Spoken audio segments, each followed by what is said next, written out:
Hello students, good evening. कैसे हैं आप सब? आई होप बहुत अच्छे होंगे, बहुत बढ़िया पढ़ाई कर रहे होंगे। Okay Dhimant, very good evening. How are you? कैसे हो? Am I audible, visible? एक बार बता दो जल्दी से।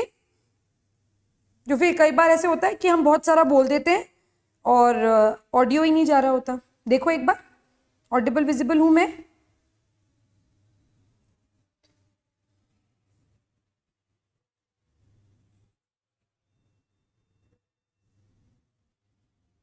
So today we will start with another topic.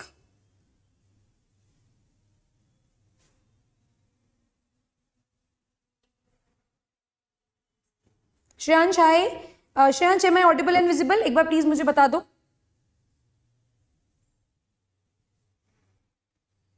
तो लास्ट क्लास में अपन ने डिस्कस करा था अबाउट दी सेल वॉल और काफी डिटेल में अपन ने सेल वॉल के स्ट्रक्चर को पढ़ लिया था। S1, S2, S3, प्राइमरी, पिट और सेकेंडरी डिपोजिशंस, ये सारी चीजें हो गई थी। टर्शरी सेल वॉल, बॉर्डर्ड पिट, सिंपल पिट्स, ये सारी चीजें हो गई थी। हाय क्रिश, हाउ आर यू? ठीक है। और डाउट में कमेंट बॉक्स में मुझे कुछ डाउट्स आए थे, तो वो डाउट्स थे कि ma'am what is the main difference between pit membrane and pit cavity. Pit, इन तीनों चीजों में डिफरेंस क्या है? और एक डाउट मेरे पास आया था कि मैम मुझे S1, S2, S3 सब कुछ समझ में आ गया, बट उसका relation with meristematic and permanent tissue जो है वो समझ नहीं आया। तो वो मैं एक बार आपको रिवाइज करा देती हूँ, उसके बाद फिर अपन प्लाज्मा मेम्ब्रेन पढ़ेंगे। ठीक है स्टूडेंट्स? श्रेयांश, आपका डाउट था ये? ठीक है, तो सबसे पहले मैं स्टार्ट कर रही हूं S1, S2, S3, ये सारी हमारी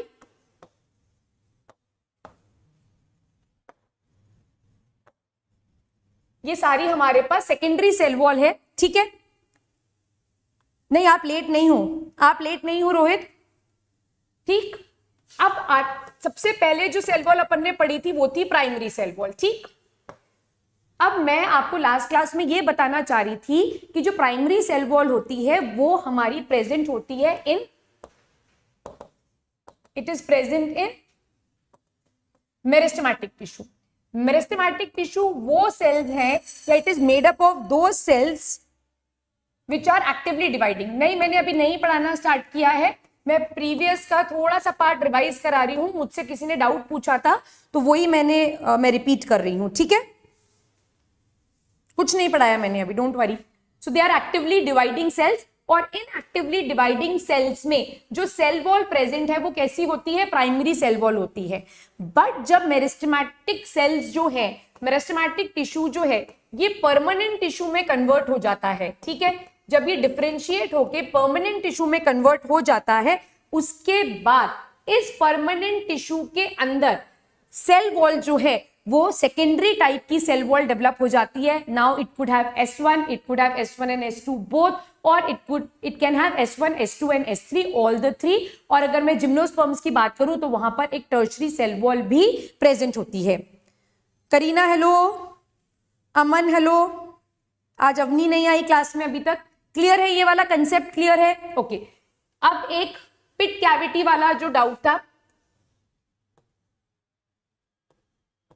इस तरीके से। ठीक है, so this is basically a pit.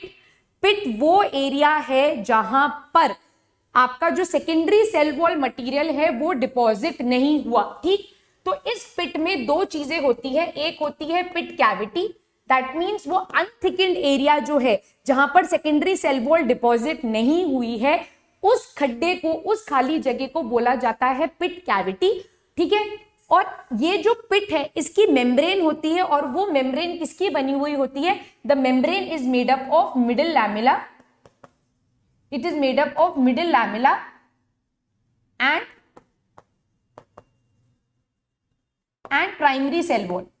So this is basically the pit membrane. तो पिट मेम्ब्रेन और पिट कैविटी दोनों मिलकर क्या बनाते हैं? पिट को बनाते हैं। ठीक है, Dhimant good evening. Converted to permanent tissue, तो प्राइमरी सेल वॉल इज देखो प्राइमरी सेल वॉल क्या बाहर की तरफ निकलती चली जाती है, ठीक है, वो बाहर की तरफ निकलती चली जाती है और मिडिल लैमेला के जस्ट नीचे की तरफ प्रेजेंट होती है, ठीक है।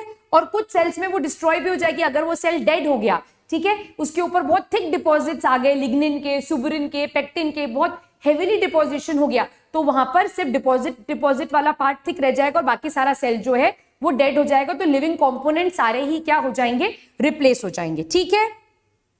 ठीक, और भी कोई डाउट है लास्ट क्लास का तो प्लीज पूछ लो। कोई भी डाउट है तो पूछ लो। अब मैं स्टार्ट करूंगी प्लाज्मा मेम्ब्रेन। चले आगे। So these were the doubts जो कि स्टूडेंट्स ने मुझसे कमेंट बॉक्स सेक्शन में लिखे थे और मैंने उनको यही रिप्लाई किया था कि when I meet in the next class, जब मैं नेक्स्ट क्लास के लिए आऊंगी तो मैं आपको क्लास में ही ये चीज समझा दूंगी, ठीक। और आप मुझे फटाफट कमेंट बॉक्स सेक्शन में एक चीज बताओ, क्या आपने कोई पर्टिकुलर बुक को रीड करना स्टार्ट करा? दूसरा, पीडीएफ नोट्स मिल रहे हैं आपको तो आपको उनमें कोई प्रॉब्लम तो नहीं हो रही है? और तीसरा, क्या आप कुछ क्वेश्चन सॉल्व कर पा रहे हो, या जो भी बुक आप पढ़ रहे हो, एनी बुक, तो आपको वो बुक समझ में आ रही है या नहीं आ रही है? ये 3 चीजें आप मुझे कमेंट बॉक्स सेक्शन में बता दो।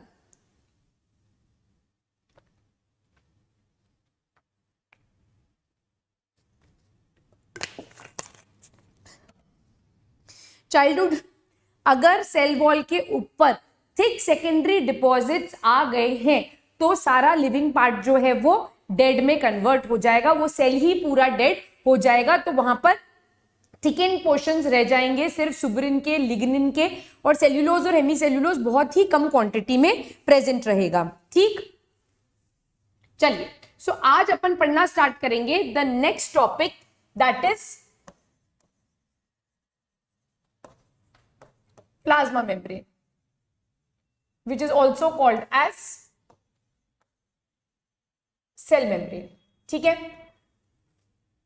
प्लाज्मा मेम्ब्रेन या सेल मेम्ब्रेन के बाद जब अपन ऑर्गेनेल्स पढ़ना स्टार्ट करेंगे तो इसके बाद ये चैप्टर जो है इसका डिफिकल्टी लेवल थोड़ा कम होता चला जाएगा और आपको सारी चीजें बहुत आराम से समझ में आ जाएंगी।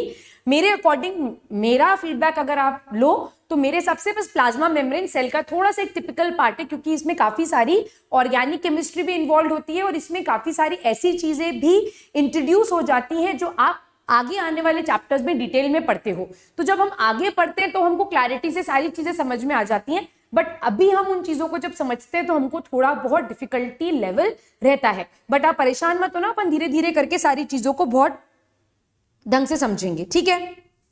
Ma'am, I can read NCERT book and solve questions in finger. Very good, very good, ये बहुत अच्छी बात है धीमंत, वेरी गुड। अगर ये सब कुछ हो पा रहा है तो बहुत बढ़िया बात है ना। बस मुझे यही चाहिए कि आप जो भी बुक करो, जो भी क्वेश्चंस करो, आपके वो क्वेश्चंस बहुत आराम से हो जाने चाहिए। चलो अब अपन स्टार्ट करते हैं plasma membrane. So this plasma membrane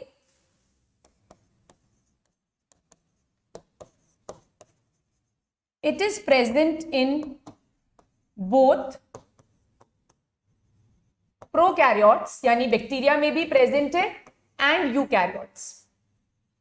it is present in both prokaryotes and eukaryotes, ठीक। It is a thin, flexible, fluid type, dynamic in nature, ठीक है। ऐसा लग रहा है हम क्या समझा रहे हैं? तो प्लाज्मा मेम्ब्रेन जो है थिन है, बहुत ज्यादा थिक लेयर प्लाज्मा मेम्ब्रेन की प्रेजेंट नहीं होती है।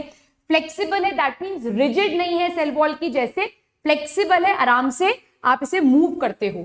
फ्लूइड टाइप की है, ठीक है, इसको अपन डिटेल में पढ़ेंगे। डायनेमिक इन नेचर है, डायनेमिक इन नेचर का मतलब होता है कि प्लाज्मा मेम्ब्रेन जो है वो स्टैटिक नहीं है। स्टैटिक नहीं है का मतलब प्लाज्मा मेम्ब्रेन के अंदर जो मॉलिक्यूल्स हैं वो मूव करते रहते हैं within the plasma membrane. The molecules of the plasma membrane are movable within the layer. वो मॉलिक्यूल्स जो हैं वो मूव कर रहे हैं, इसीलिए आप इसे क्या बोल रहे हो? डायनामिक बोल रहे हो। ये स्टैटिक स्ट्रक्चर नहीं है। क्या ये बात आपको चमक गई?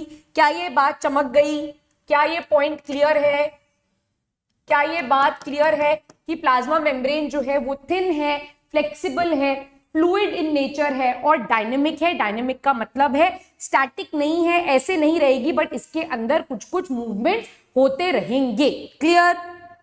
क्लियर है ये बात? चलो अब इसकी थोड़ी सी हिस्ट्री के बारे में बात कर लेते हैं, ठीक है? थोड़ी सी हिस्ट्री के बारे में बात कर लेते हैं क्योंकि इंपॉर्टेंट है। The term cell membrane was originally given, the term cell membrane है ना, इसको सेल मेम्ब्रेन किसने दिया था? Was given by,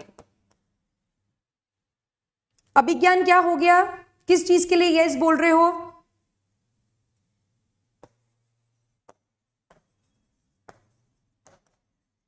नगेली and Cramer, ठीक है?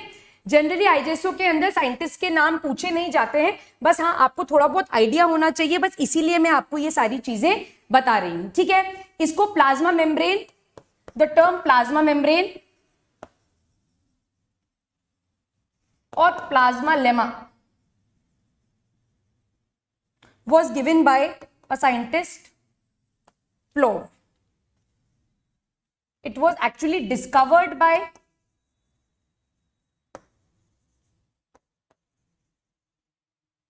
Schwann. ठीक है? Okay, understanding, okay, very good, ठीक है? तो ये इसकी बेसिक हिस्ट्री है, इसके ऊपर आईजेएसओ के अंदर जनरली क्वेश्चन नहीं पूछा जाता है, तो परेशान मत होना, ठीक? अब आगे चलते हैं और बात करते हैं प्लाज्मा मेम्ब्रेन के बारे में ही डिटेल में। अब बात करते हैं स्ट्रक्चर की, इंपॉर्टेंट है यहां से सारी बातें, बहुत सारे कंसेप्ट्स बनेंगे। जब प्लाज्मा मेम्ब्रेन के बारे में स्टडी करना स्टार्ट किया गया, जब कंपाउंड माइक्रोस्कोप आया, तो ये जाना गया कि जो आउटर मोस्ट लेयर है एनिमल सेल की, that was not visible under compound microscope, ठीक है? So this is not visible, या the structural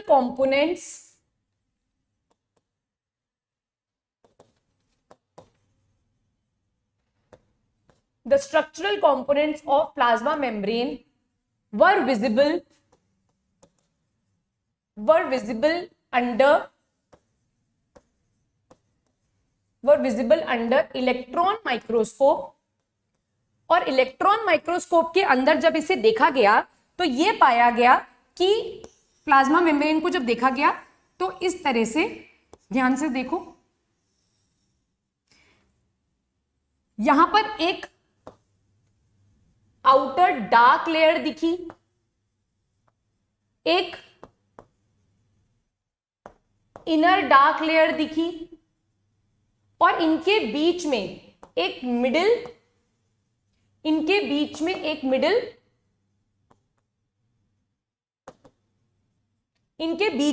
middle transparent layer दिखी।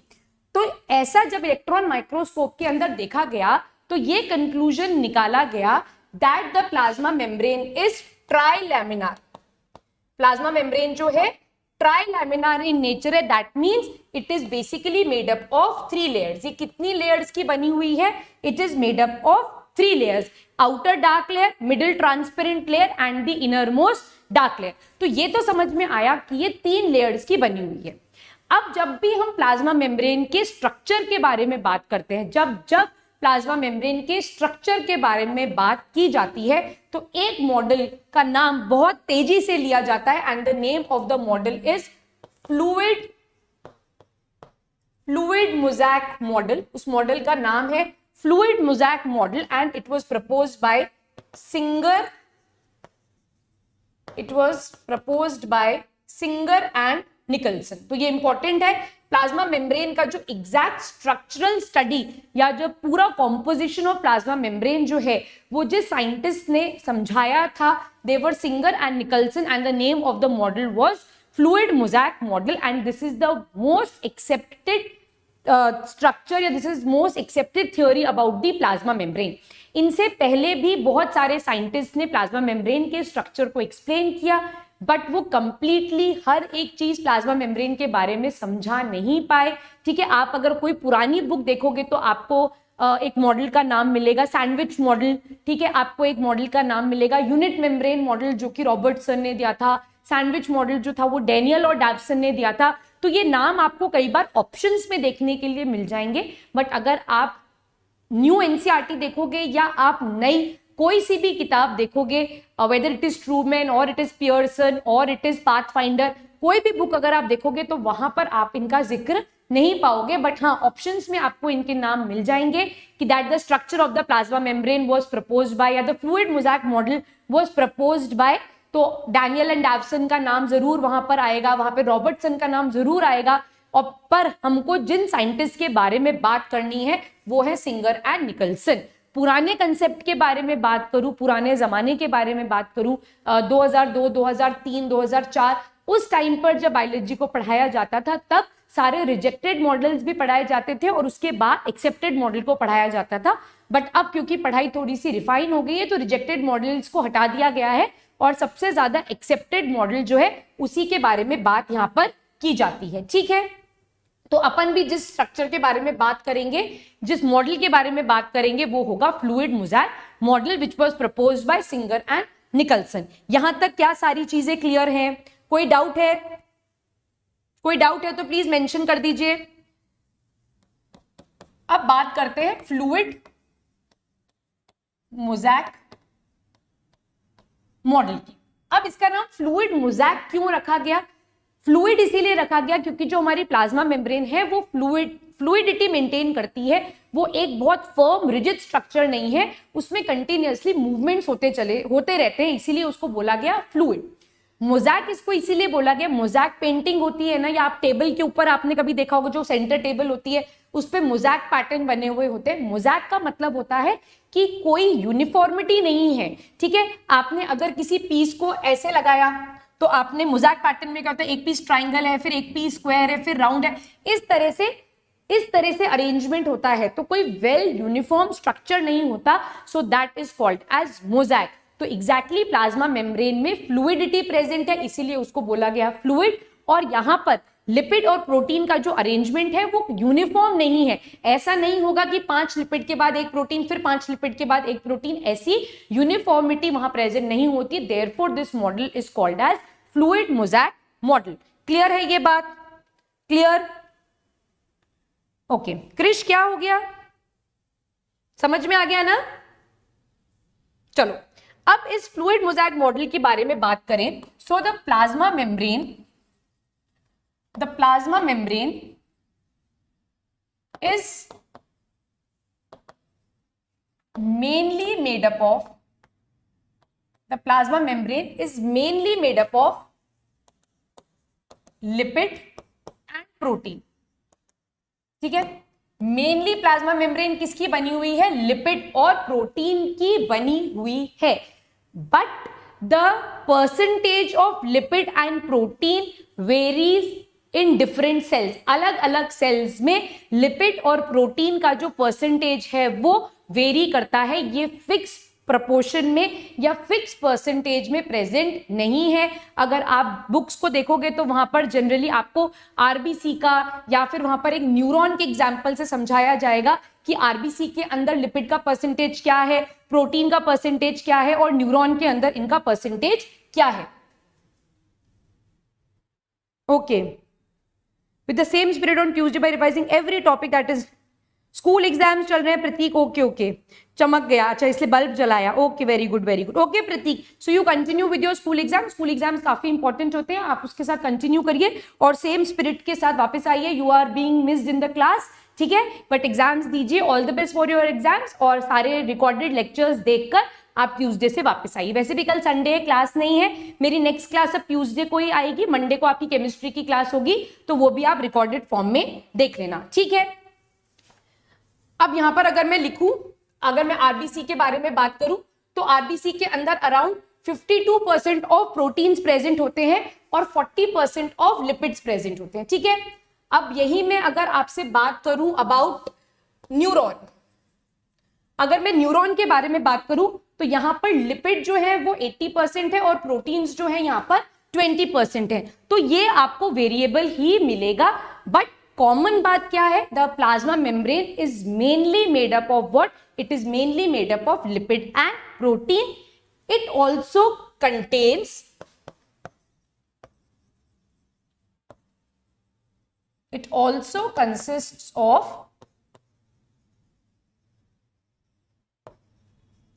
carbohydrates and water. इसके पास कार्बोहाइड्रेट एंड वाटर भी प्रेजेंट होता है, बट मेनली ये लिपिड और प्रोटीन की ही बनी हुई होती है। तो अब अपन इसका कॉम्पोजिशन पढ़ना स्टार्ट करेंगे। लिपिड के बारे में पूरा पढ़ेंगे, फिर अपन प्रोटीन के बारे में पूरा पढ़ेंगे, पूरा अरेंजमेंट इनका देखेंगे और धीरे धीरे करके सारी चीजें प्लाज्मा मेम्ब्रेन के बारे में पढ़ते चले जाएंगे। यहां तक कोई डाउट है? मैम क्या इस लेक्चर, नहीं अमन, इस लेक्चर में सेल खत्म नहीं होगा।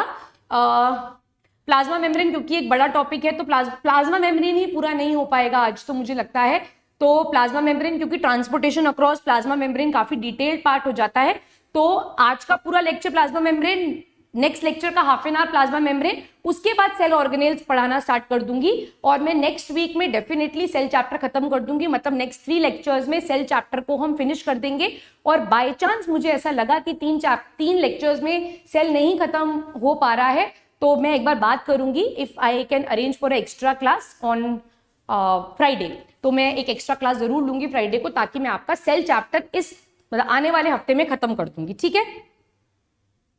साइटोस्केलेटन का मतलब, वर्ड को स्प्लिट करो, साइटो मतलब साइटोप्लाज्म, स्केलेटन मतलब फ्रेमवर्क। तो वो स्ट्रक्चर्स जो आपके साइटोप्लाज्म के फ्रेमवर्क को बना रहे हैं उन्हें बोला जाता है साइटोस्केलेटल एलिमेंट्स। ठीक है। चलो अब अपन बात करेंगे लिपिड्स के बारे में। मेन लिपिड्स, ठीक है, मेनली जो लिपिड्स आपकी प्लाज्मा मेम्ब्रेन में प्रेजेंट हैं, जिनके बारे में हम बात करेंगे, दे आर फॉस्फोलिपिड्स। ठीक है। Phospholipid is the key lipid या it is the main lipid which is present in our plasma membrane. इसके अलावा हमारी प्लाज्मा मेम्ब्रेन में ग्लाइकोलिपिड्स भी प्रेजेंट होते हैं, कुछ स्टिरॉल्स प्रेजेंट होते हैं, बट मेन लिपिड जिसके बारे में अपने को बात करनी है वो होते हैं फॉस्फोलिपिड। ठीक है। अब एक चीज हमेशा याद रखना कि लिपिड जो है वो हमेशा बाय लेयर में प्रेजेंट होते हैं।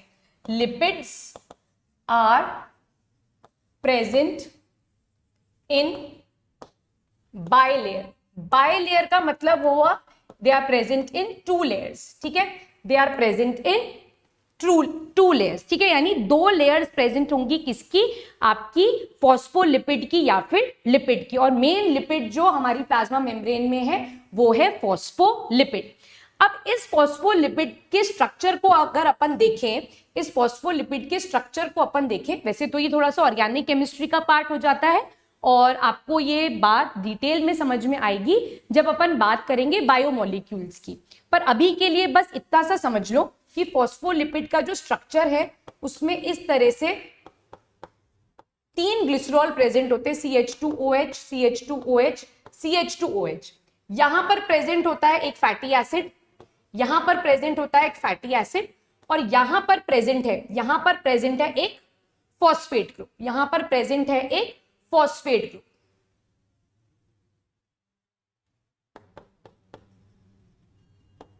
यहां पर प्रेजेंट है एक फॉस्फेट। ठीक है। इसीलिए इस स्ट्रक्चर को बोला जाता है फॉस्फोलिपिड, क्योंकि यहां पर लिपिड के स्ट्रक्चर में 3 फैटी एसिड, ठीक है, 3 फैटी एसिड की जगह सिर्फ 2 ही फैटी एसिड प्रेजेंट होते हैं और तीसरे फैटी एसिड की जगह यहां पर एक फॉस्फेट ग्रुप अटैच हो जाता है। Therefore the structure is called as phospholipid. क्या ये पॉइंट यहां पर समझ में आया? Saksham good evening, Krish good evening. क्या ये पॉइंट यहां पर समझ में आया कि इसको फॉस्फोलिपिड क्यों बोला जा रहा है? क्योंकि यहां पर 3 फैटी एसिड की जगह क्या प्रेजेंट है, एक फॉस्फेट ग्रुप प्रेजेंट है। अब यहां पर मेन बात समझो, यहां से आपका कंसेप्ट बनेगा, मेन कंसेप्ट आपका यहीं से बनेगा। आप सबने लिपिड के स्ट्रक्चर को देखा है, आप सब कहीं ना कहीं प्लाज्मा मेम्ब्रेन पढ़ चुके होंगे। ठीक है। तो लिपिड का स्ट्रक्चर जब भी हम बनाते हैं तो हम कुछ इस तरीके से बनाते हैं। लिपिड का स्ट्रक्चर हम कुछ इस तरीके से बनाते हैं जिसमें ये इसका हेड पार्ट होता है और ये इसका टेल पार्ट होता है। इस तरह से ही बनाते हैं हम हमेशा लिपिड के स्ट्रक्चर को। आप प्लाज्मा मेम्ब्रेन का स्ट्रक्चर यहां देखो, जो मैंने डायग्राम लिया था, यहां पर भी देखो एग्जैक्टली क्या है। यहां पर भी देखो, this is the head part और जो टेल पार्ट होता है वो हमेशा जिगजैग में होगा, सीधी सीधी टेल कभी भी नहीं होगी, टेल हमेशा इस तरह से प्रेजेंट होगी। तो ये इसका हेड पार्ट है लिपिड का और ये इसकी टेल है। क्या ये बात समझ में आ गई? क्या ये बात क्लियर है? तो अब मैं आपको यही कंसेप्ट समझा रही हूं कि ये क्यों होता है ऐसा। Why is the structure like this? Because the phosphate part forms the head, whereas the fatty acid part forms the tail of the lipid. जो लिपिड है उसका एक हेड है और दो टेल्स होती हैं, तो ये दोनों जो टेल्स हैं ये किसकी बनी हुई है? ये फैटी एसिड की बनी हुई है, whereas जो हेड है वो किसका बना हुआ है? वो इस फॉस्फेट ग्रुप का बना हुआ है। क्या ये पॉइंट समझ में आया? अगर ये पॉइंट समझ में आया तो मुझे थम्स अप दे दो जल्दी से। चमक गया? क्या ये पॉइंट यहां पर चमक गया सबको? अगर चमक गया है तो मुझे थम्स अप दे दो कि ये पॉइंट आपको क्लियर है। अब अगेन वेरी इंपॉर्टेंट कंसेप्ट, ये जो टेल पार्ट है आपके फॉस्फोलिपिड का, ये जो टेल पार्ट है this is hydrophobic, whereas the head part is hydrophilic. जो हेड पार्ट है जो कि फॉस्फेट ग्रुप का बना हुआ है वो वाटर लविंग है, whereas the tail part is hydrophobic and it is what? It is water hating part। क्या ये बात समझ में आ गई? इसी हेड पार्ट को हम पोलर हेड भी बोलते हैं और टेल पार्ट को हम नॉन पोलर भी बोलते हैं। क्या ये कंसेप्ट क्लियर है? अब आपको समझ में आया कि आप जब भी लिपिड का स्ट्रक्चर बनाते हो तो आप उसकी दो टेल क्यों बनाते हो, तीन क्यों नहीं बनाते, एक क्यों नहीं बनाते?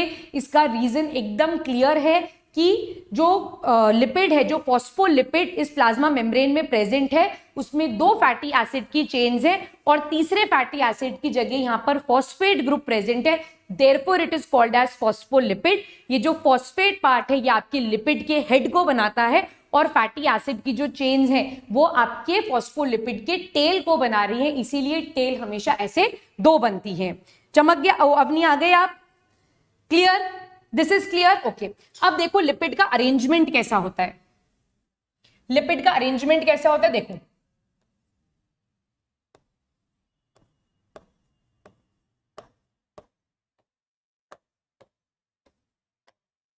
ध्यान से देखेंगे और यहां पर काफी सारे कंसेप्ट समझेंगे।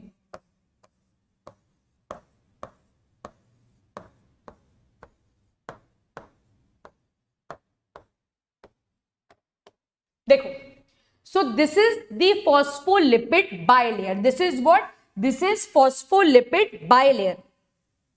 सरोज, CH2 क्या है बेटा? ये CH2OH एक ग्लिसरॉल है, ठीक है। CH2OH कंप्लीट स्ट्रक्चर है। मैं आपको यही बोल रही हूं कि ये पार्ट आपको थोड़ा सा तब समझ में आएगा जब अपन बायोमोलिक्यूल्स पढ़ेंगे बायोलॉजी में, या फिर आप ऑर्गेनिक केमिस्ट्री के अंदर बायोमोलिक्यूल्स पढ़ोगे, क्योंकि ये थोड़ा सा आपका ऑर्गेनिक केमिस्ट्री का पार्ट है। यहां पर आप सिर्फ इतनी सी बात समझ लो कि ये आपके फॉस्फोलिपिड का स्ट्रक्चर है।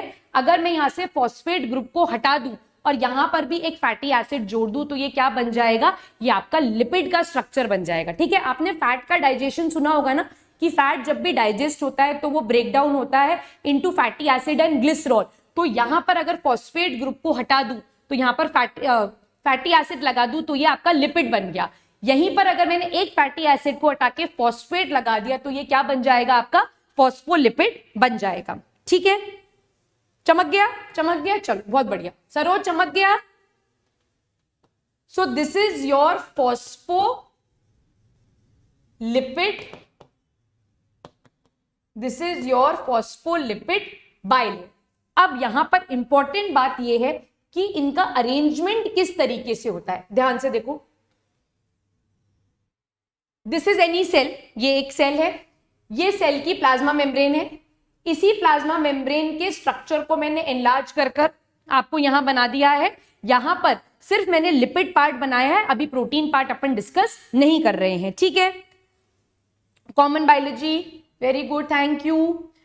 अब यहां देखो, इस प्लाज्मा मेम्ब्रेन के इस पार्ट को मैंने एनलार्ज करा दिया, यहां पर आपकी लिपिड की बाइलेयर प्रेजेंट है। अब यहां ध्यान से देखो,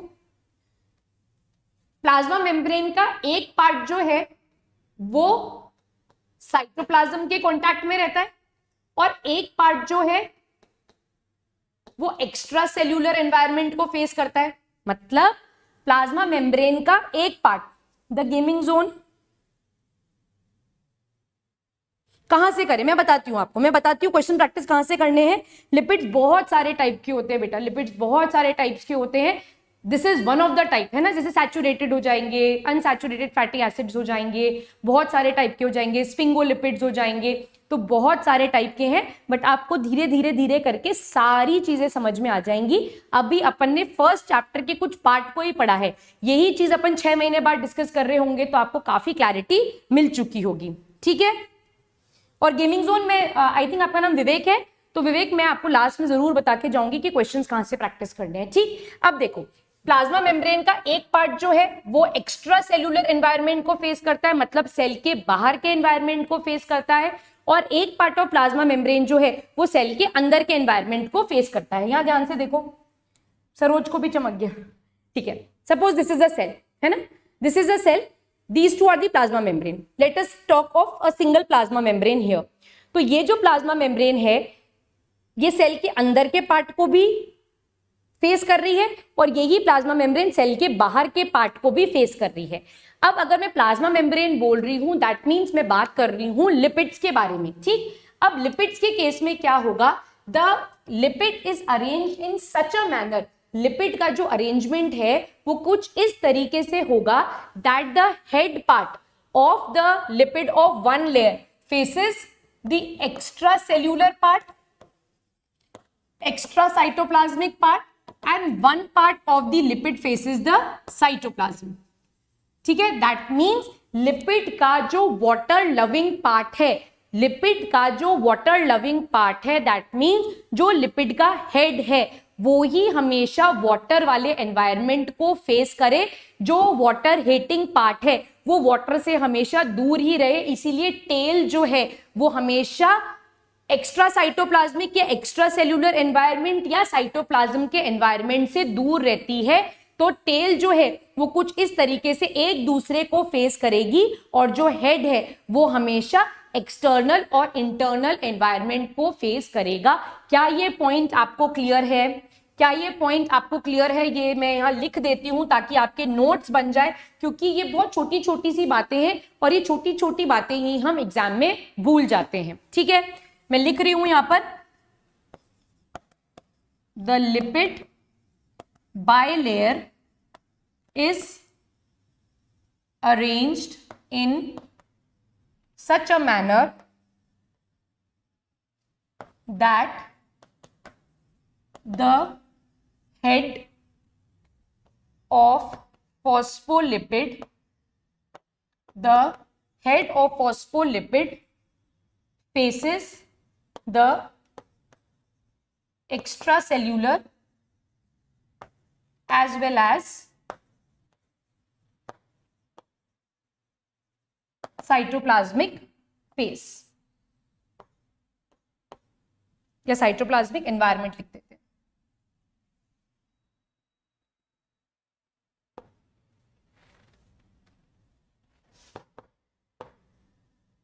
ठीक है, so the lipid bilayer is arranged in such a manner that the head of the phospholipid faces the extracellular as well as the cytoplasm of the cell. The tail which is hydrophobic, the tail which is hydrophobic always faces each other and is away from external environment। वो external environment से हमेशा दूर रहेगी और हमेशा एक दूसरे को फेस करेगी। क्या ये पॉइंट यहां पर क्लियर है?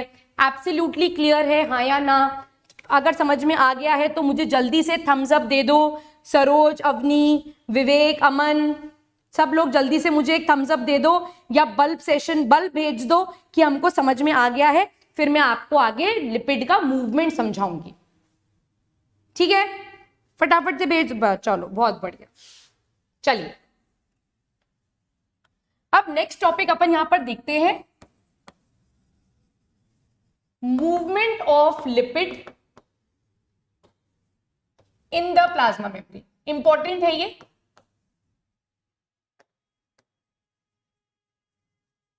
लिपिड किस तरीके से प्लाज्मा मेम्ब्रेन में मूव कर रहे हैं वो अपन यहां पर स्टडी करते हैं।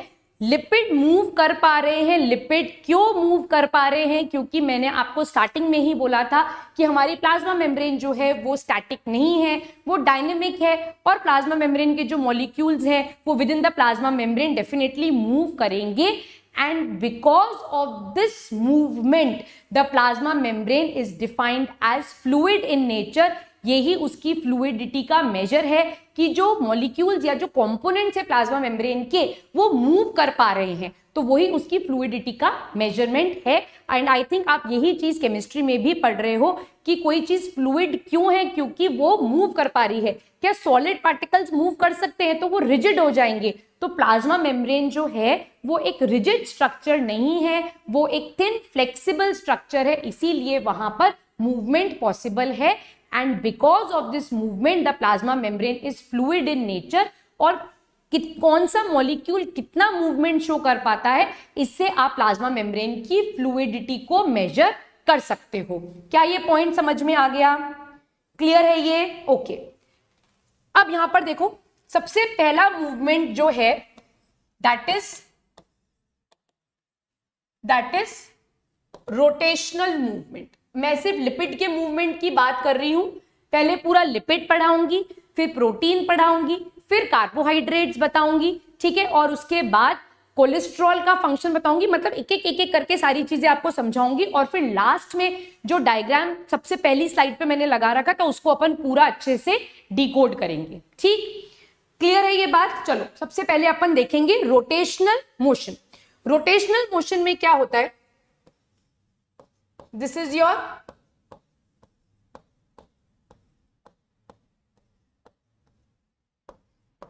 योर लिपिड बाइलेयर, है ना। अभी अपन ने इसमें प्रोटीन्स इंसर्ट नहीं करे हैं, अभी अपन सिर्फ यहां पर लिपिड्स के बारे में ही बात कर रहे हैं। अब रोटेशनल मोशन में क्या होगा, अगर सपोज ये एक लिपिड का मॉलिक्यूल आपको क्लियरली दिख रहा है, ठीक है, ये एक लेयर का लिपिड मॉलिक्यूल है, ये अपनी ही जगह पर रोटेट कर गया, है ना। सपोज आप मुझे देखो, ठीक है, मैं आपको क्लियरली दिख रही हूं, तो ये हेड ऑफ द लिपिड हो गया और ये नीचे वाला part tail of the lipid हो गया। तो मैं सिंगल मेम्ब्रेन की लिपिड हूं, यानी मैं सिर्फ एक अपर मेम्ब्रेन के बारे में बात कर रही हूं। तो लिपिड का मॉलिक्यूल अगर एक मेम्ब्रेन के अंदर इस तरह से रोटेट करता है, so that movement is called as rotational motion of lipid. वो अपनी ही जगह पर रोटेट कर रहा है, so that is rotational movement of lipid. क्या ये बात समझ में आई? क्या ये पॉइंट क्लियर है? तो ये यहां पर रोटेट कर सकता है, ये यहां रोटेट कर सकता है, तो अपनी ही मेम्ब्रेन में अपनी ही जगह पर अगर कोई गोल गोल घूम रहा है, so that is called as rotational movement of lipid. और इस रोटेशनल मूवमेंट की मदद से ये कई बार चीजों का ट्रांसपोर्टेशन कर देते हैं, कई बार कुछ सिग्नल्स भेज देते हैं, कई बार लिपिड के स्ट्रक्चर में कुछ चेंज प्रोड्यूस हो जाता है। So this type of movement is called as rotational movement. हर मॉलिक्यूल, कुछ कुछ लिपिड के मॉलिक्यूल, सपोज ये मूव कर गया, ये मूव कर गया, ये मूव कर गया, तो ऐसे कुछ कुछ मॉलिक्यूल्स जो हैं वो लिपिड के मूव कर जाते हैं, अपनी ही जगह पर गोल घूम जाते हैं, रोटेट हो जाते हैं। So that is called as rotational movement. Clear है ये बात? Second type of movement is called as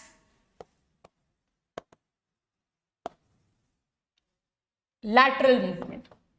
lateral movement देखो, लैटरल मूवमेंट में क्या होगा,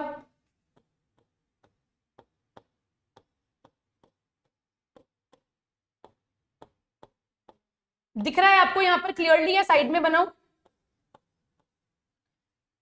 let us name them 1 2 3 4। Let us name them x y z, ठीक है, इनको नाम दे देते हैं।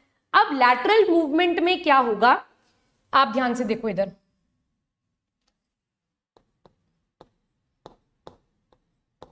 आप मुझे बताना क्या हुआ, मैं नहीं बताऊंगी।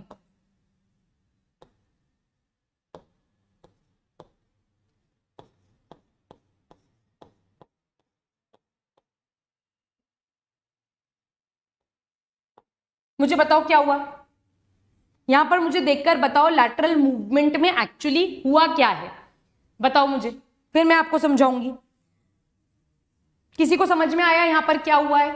अगर समझ में आया है तो मुझे कमेंट बॉक्स सेक्शन में बताओ, नहीं तो मैं तो आपको बताऊंगी कि एक्चुअली में क्या हुआ। मैम टिल्ट हो गया, अच्छा टिल्ट हो गया,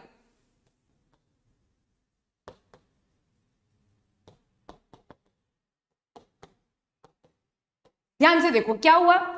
ये एक लिपिड की लेयर थी, ये दूसरी लिपिड की लेयर थी, यहां पर मैंने इसको नाम दे दिया 1 2 3 4। यहां पर देखो क्या हुआ, 1 जो है वो 4 की प्लेस पर आ गया और 4 जो है वो 1 की प्लेस पर आ गया। दैट मीन्स लिपिड का मॉलिक्यूल अगर अपनी ही मेम्ब्रेन में, अपनी ही अरेंजमेंट में अगर अपनी पोजीशन को चेंज कर रहा है, so that movement of lipid is called as lateral movement. देखो मैं यहां खड़ी हूं, है ना, और यहां पर सपोज और लिपिड के मॉलिक्यूल्स प्रेजेंट है इस रो में, मेरे हाथ के स्ट्रेच पर और लिपिड के मॉलिक्यूल्स प्रेजेंट है, ठीक। अब अगर मैं इस पोजीशन से हटकर यहां आ जाऊं तो अब मेरी दोनों तरफ लिपिड के मॉलिक्यूल्स प्रेजेंट है। दैट मीन्स मैंने अपनी ही रो में अपनी पोजीशन को चेंज कर दिया, तो ऐसे मूवमेंट ऑफ लिपिड को हम लैटरल मूवमेंट बोलते हैं। दैट मीन्स जो लिपिड की बाय लेयर है उसमें से अपनी लेयर में, या तो बाहर वाली या अंदर वाली, कोई सी भी एक लेयर के अंदर अगर लिपिड अपनी पोजीशन को चेंज कर लेता है, so that is called as lateral movement. Generally जब बच्चे छोटी क्लास में प्रेजेंट होते हैं ना, छोटी क्लास में होते हैं जैसे केजी में या फिर फर्स्ट सेकंड वाले जो बच्चे होते हैं, तो उनकी रोज होती हैं, तो उस रो में उस बेंच के ऊपर 3 बच्चे बैठते हैं, तो 2 तो साइड में बैठते हैं और एक बच्चा बीच में बैठता है। अब बीच वाला बच्चा जो है ना वो बहुत ही मिस्चीवियस है, बहुत शैतान है, तो वो बार बार अपने साइड वाले को पुश करता है कि मुझे वॉशरूम जाना है, फिर करता है मुझे पानी पीने जाना है, फिर वो बोलता है कि मुझे ना पेंसिल मैंने शार्पन करी थी, अब मुझे उसका कचरा फेंकने जाना है, फिर वो उसको डिस्टर्ब करता है, मुझे कुछ करना है, मुझे कुछ करना है। तो साइड वाला बच्चा इरिटेट होके बोलता है यार तू ही कॉर्नर पे बैठ, मैं बीच में बैठ जाता हूं। तो वो अपनी ही बेंच पे अगर अपनी लोकेशन को, अपनी पोजीशन को चेंज कर रहे हैं, so that movement is called as lateral movement. ठीक है, ठीक है, वेरी गुड। लिपिड की पोजीशन चेंज, तो ऐसे मूवमेंट को बायोलॉजी की शास्त्रों में, ठीक है, बायो की शास्त्रों में क्या कहा गया है, उसको लैटरल मूवमेंट के नाम से जाना गया है। अब बात करते हैं ट्रांसवर्स या फ्लिप फ्लॉप मूवमेंट की, ठीक है, ट्रांसवर्स या फ्लिप फ्लॉप मूवमेंट की बात करते हैं। ध्यान से देखेंगे यहां पर सब,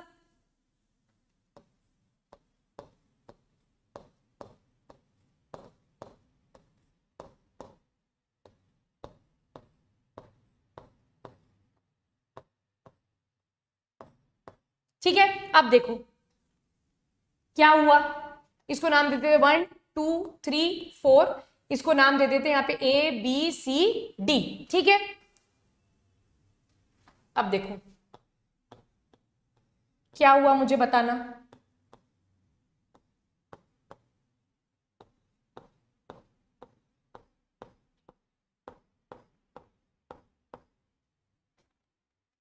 देखो A 2 3 4 1 BCD, क्या हो गया यहां पर, क्या हो गया यहां पर, 1 A की जगह पर आ गया और A 1 की जगह पर आ गया। दैट मीन्स अगर मैं लिपिड हूं, मेरे आगे एक लिपिड की लेयर है और मैं उस लिपिड की जगह पर आ जाऊं, दैट मीन्स मैंने अपनी लेयर ही चेंज कर दी, तो उस मूवमेंट को बायोलॉजी में ट्रांसवर्स या फ्लिप फ्लॉप मूवमेंट कहा गया है।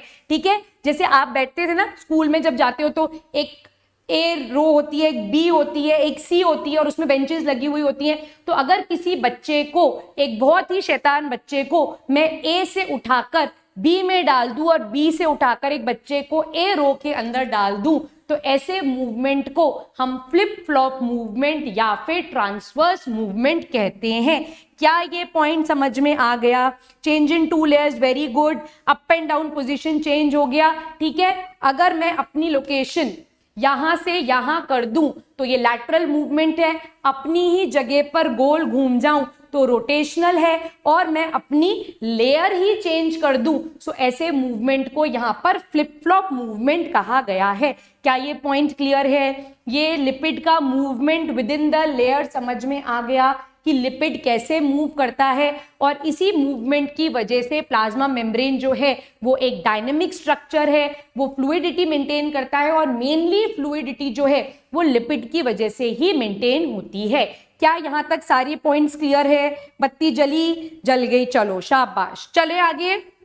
So this is a brief introduction about lipid. ये सिर्फ एक हल्का फुल्का छोटा सा इंट्रोडक्शन दिया है मैंने लिपिड्स के बारे में, है ना। धीरे धीरे करके सारी चीजें बताऊंगी, और ऐसे भी कुछ पार्ट्स पढ़ाऊंगी जिसके ऊपर एनएससी जेएस में क्वेश्चन आया है काफी पहले, तो वो पार्ट मैं आपको नेक्स्ट क्लास में बताऊंगी। अभी अपन बात करेंगे अबाउट प्रोटीन। लिपिड के बारे में बस इतनी ही बात आज अपन जानेंगे। समझ में आ गया? चलो बहुत बढ़िया, वेरी गुड। अब बात करते हैं प्रोटीन के बारे में। प्रोटीन्स जो हैं वो लिपिड के मॉलिक्यूल्स के बीच बीच में प्रेजेंट होते हैं, ठीक है। प्रोटीन जो है वो लिपिड के मॉलिक्यूल्स के बीच बीच में प्रेजेंट होते हैं, और प्रोटीन्स किस तरीके से अरेंज्ड है वो मैं आपको अब समझाऊंगी, ठीक है। तो पुरानी बुक्स को अगर आप देखोगे तो ऐसे लिखा हुआ है कि लिपिड का तो समंदर है और उसमें आइसबर्ग्स जो है वो प्रोटीन है। जनरली मैं इसको ऐसे समझाती हूं कि बहुत सारी चाशनी प्रेजेंट है और उसके अंदर बढ़िया बढ़िया रसगुल्ले पड़े हैं ठंडे ठंडे। तो जो चाशनी है, जो लिक्विड है, वो लिपिड है, और जो उसके अंदर रसगुल्ले पड़े हैं वो क्या है? वो प्रोटीन है। और अगर आपको गुलाब जामुन पसंद है तो आप रसगुल्लों को गुलाब जामुन से रिप्लेस कर सकते हो। So it is the ocean of lipids where icebergs of proteins are present, that means lipid के समंदर में, ठीक है, क्या प्रेजेंट है? बीच बीच में प्रोटीन के मॉलिक्यूल्स एम्बेडेड हैं। अब ये जो प्रोटीन यहां पर एम्बेडेड होता है, ये जो प्रोटीन यहां पर एम्बेडेड है वो टू टाइप्स का है। There are mainly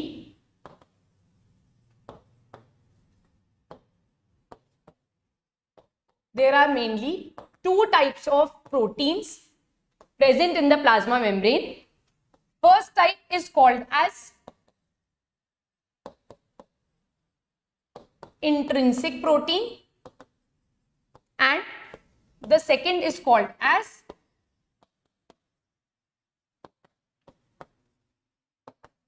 extrinsic protein.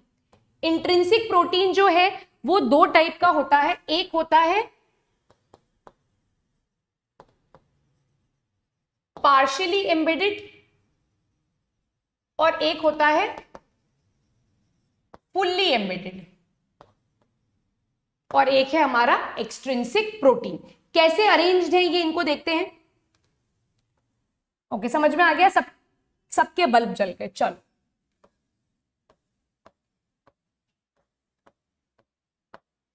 ये हमारी लिपिड की बायलेयर है इस तरीके से। अब यहां पर एक और बना देते हैं, ठीक है। यहां पर इस तरीके से प्रोटीन प्रेजेंट है, ठीक। यहां पर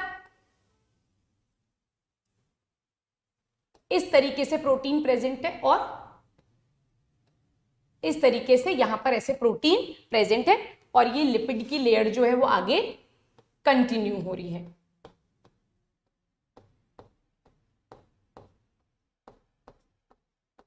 ठीक है, अब मार्किंग्स कर लेते हैं। ये एक इंट्रिंसिक प्रोटीन है,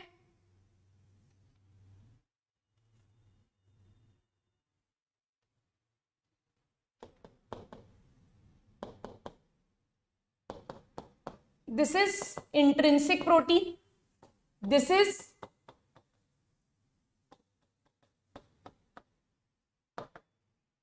extrinsic protein, this is lipid, and this is also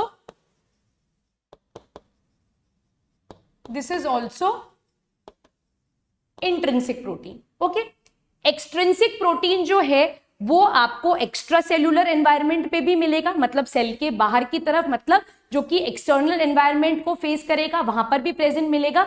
और आपको एक्सट्रिंसिक प्रोटीन जो है वो साइटोप्लाज्म को फेस करने वाली साइड पर भी मिलेगा। तो एक्सट्रिंसिक प्रोटीन जो है वो आपको बाहर और अंदर दोनों की तरफ देखने के लिए मिलेगा। ठीक, अब इंट्रिंसिक प्रोटीन के बारे में बात करते हैं। इंट्रिंसिक प्रोटीन जो है वो दो तरीके का है। एक प्रोटीन है जो पूरा धसा हुआ है लिपिड में। अगर ये लिपिड की बाय लेयर है, अगर ये लिपिड की बाय लेयर है, तो इस तरीके से जो प्रोटीन जिसका हेड और नीचे वाला पार्ट लिपिड के लेयर के आर पार निकल कर आ जाए, ऐसे प्रोटीन को अपन फुल्ली एम्बेडेड इंट्रिंसिक प्रोटीन बोलते हैं। और वो प्रोटीन जिसका कुछ पार्ट ही अंदर की तरफ एम्बेडेड है, वो पूरा लिपिड की लेयर को क्रॉस नहीं कर रहा है, ऐसे प्रोटीन को अपन पार्शियली एम्बेडेड इंट्रिंसिक प्रोटीन बोलेंगे। अगर ये लिपिड है, इस तरीके से कोई प्रोटीन प्रेजेंट है जिसके दोनों हेड पार्ट जो है, जो दोनों राउंडेड पार्ट है, वो लिपिड की बाय लेयर को क्रॉस कर कर दोनों तरफ से निकल रहे हैं, तो ऐसे इंट्रिंसिक प्रोटीन को अपन फुल्ली एम्बेडेड इंट्रिंसिक प्रोटीन बोलेंगे। और ऐसा प्रोटीन जिसका कुछ पार्ट ही लिपिड के अंदर प्रेजेंट है, ठीक है, वो पूरा लिपिड को क्रॉस नहीं कर रहा है, तो चाहे उसका थोड़ा पार्ट ऊपर की तरफ दिख रहा है, चाहे उसका थोड़ा पार्ट नीचे की तरफ दिख रहा है, ऐसे प्रोटीन को अपन पार्शियली एम्बेडेड इंट्रिंसिक प्रोटीन बोलेंगे। क्या ये बात समझ में आ गई?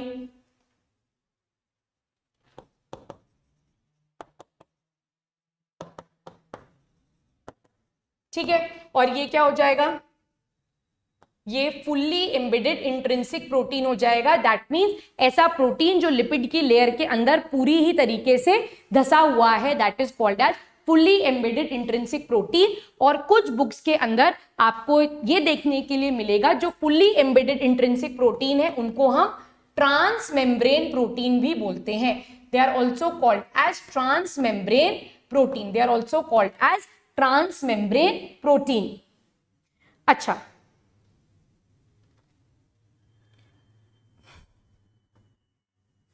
Studying the same thing, okay. Previous slide करूं सरोज? दोबारा बताऊं? दोबारा बताती हूँ। प्रीवियस स्लाइड देख लो एक बार, प्रीवियस स्लाइड देख लो सरोज, वापस से बता दूंगी, डोंट वरी। एंड स्वार, thank you very much, this actually means a lot to me, that actually means a lot to me. आप सब अगर NEC JS क्वालिफाई कर जाओगे, so that would be the biggest reward, है ना, वो ही सबसे बड़ा एक रिवॉर्ड होगा। सो प्लीज पढ़ाई पर ध्यान दो, अच्छे से पढ़ाई करो, जो भी डाउट्स आते हैं वो क्लियरली हमको बताते चले जाओ। अमन नेक्स्ट स्लाइड कर दूं? नेक्स्ट स्लाइड कर दूं? सरोज देखो दोबारा एक बार देखो, लिपिड की बाय लेयर समझ में आ गई। चलो अब अपन थोड़ा सा विजुअलाइजेशन करते हैं, है ना, मैं समझाती हूँ थोड़ा सा। मैंने स्टार्टिंग में ही बोला था कि मेरे एक्सपीरियंस से, मेरे टीचिंग एक्सपीरियंस से और as a student, as a teacher, मुझे ऐसा लगता है कि जब प्लाज्मा मेम्ब्रेन खत्म होके अपन चैप्टर को आगे पढ़ना स्टार्ट करते हैं ना, तो फिर चैप्टर बहुत इजी लगने लगता है। प्लाज्मा मेम्ब्रेन तक पार्ट जो है वो थोड़ा सा डिफिकल्ट इसलिए हो जाता है क्योंकि यहाँ पर ना काफी सारी ऐसी चीजें आ जाती है जो आप केमिस्ट्री में आगे जाके पढ़ोगे, बायोलॉजी में आगे जाके पढ़ोगे, तो इसीलिए यहाँ पर थोड़ा सा डिफिकल्ट हो जाता है समझना। बट डोंट वरी, मैं अभी भी ये बोल रही हूँ, 6 महीने बाद जब आप इस बायोलॉजी को देखोगे तो आपको सारी चीजें अपनी फिंगर टिप्स पे होंगी, आपको सारी चीजें बहुत अच्छे से समझ में आ गई होंगी। ठीक, तो धीरे धीरे अपन समझने की कोशिश करेंगे। आप सब भी पानी पियो और मैं भी पानी पीती हूँ, ठीक है।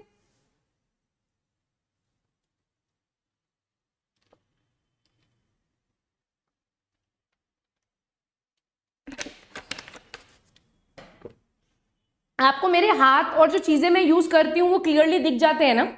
देखो, ये लिपिड है, ये लिपिड की बाय लेयर है, ठीक। Forget about head tail part lipid का, आप बस ये समझो ये हेड लिपिड की बाय लेयर है। अब इस लिपिड की बाय लेयर के अंदर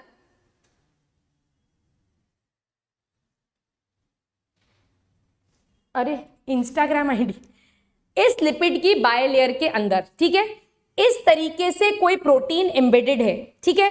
दैट मीन्स ये लिपिड की मेम्ब्रेन के आर पार प्रेजेंट है, लिपिड की मेम्ब्रेन को आर पार क्रॉस कर रहा है, तो ऐसे प्रोटीन को अपन फुल्ली एम्बेडेड इंट्रिंसिक प्रोटीन बोलेंगे। क्या आपको मेरा ये हाथ दिख रहा है?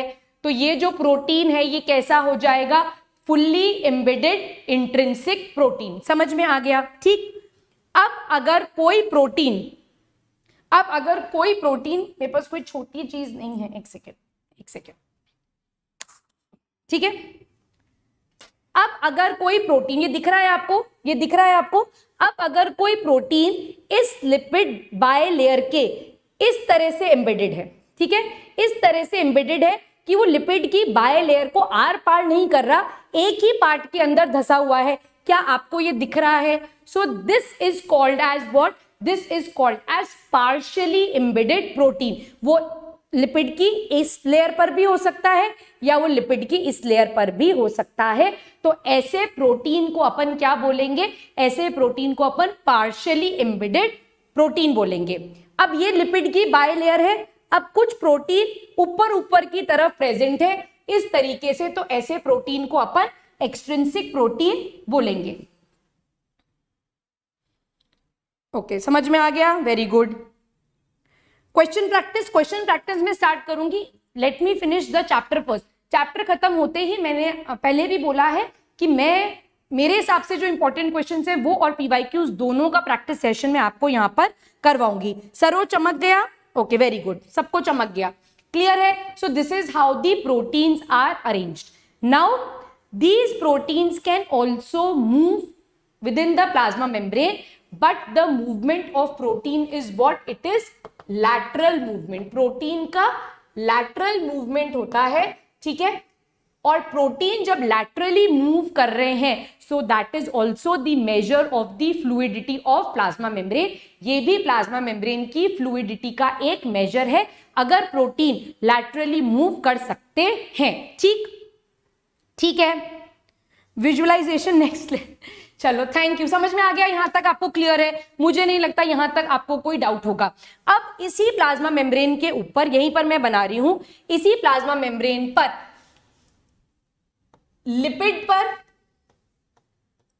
कार्बोहाइड्रेट की चेन प्रेजेंट होती है और प्रोटीन के ऊपर भी कार्बोहाइड्रेट प्रेजेंट होते हैं, ठीक है। सो अगर प्रोटीन के ऊपर कार्बोहाइड्रेट प्रेजेंट है तो उसको हम बोलते हैं ग्लाइकोप्रोटीन, और अगर लिपिड के ऊपर कार्बोहाइड्रेट प्रेजेंट है तो उसको हम बोलते हैं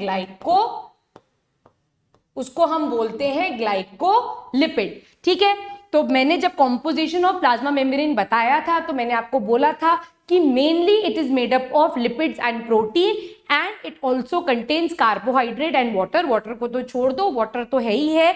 तो कार्बोहाइड्रेट जो है वो लिपिड के ऊपर प्रेजेंट है और प्रोटीन के ऊपर प्रेजेंट है। तो अगर वो प्रोटीन के ऊपर प्रेजेंट है तो उसको हम बोलते हैं ग्लाइकोप्रोटीन, और अगर ये लिपिड के ऊपर प्रेजेंट है तो इसको हम बोलते हैं ग्लाइकोलिपिड। क्या ये बात यहां पर समझ में आ गई? हाँ दीमंत, बिल्कुल, लैटरल मूवमेंट ही है प्रोटीन का, फ्लिप फ्लॉप मूवमेंट को नहीं समझाया गया है प्रोटीन के बारे में, ठीक है। तो लैटरल मूवमेंट ही होगा, ठीक। अब यहां पर दो बातें मैं करूंगी, एक पॉइंट मुझसे मिस हो गया, उसके ऊपर आती हूं। ग्लाइकोप्रोटीन, ग्लाइकोलिपिड समझ में आ गया, इन दोनों के फंक्शंस में बताती हूं, ठीक। अब मैं आपसे एक क्वेश्चन पूछती हूं कि अगर मुझे प्लाज्मा मेम्ब्रेन से, ठीक है, ये प्लाज्मा मेम्ब्रेन है,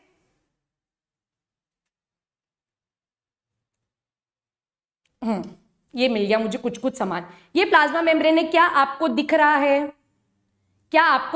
है? ठीक है, क्लियर है? अगर ये प्लाज्मा मेम्ब्रेन है और ये एक्सट्रिंसिक प्रोटीन है और ये ब्लैक वाला जो मैंने पकड़ा हुआ है पेन, ये इंट्रिंसिक प्रोटीन है। अब मैं आपसे बोलूं कि इस प्लाज्मा मेम्ब्रेन से प्रोटीन को एक्सट्रैक्ट कर दो मेरे लिए, है ना, आप मुझे मेरी गुरु दक्षिणा दे दो और इस प्लाज्मा मेम्ब्रेन से प्रोटीन को एक्सट्रैक्ट कर दो, तो कौन से प्रोटीन को आप इजीली एक्सट्रैक्ट कर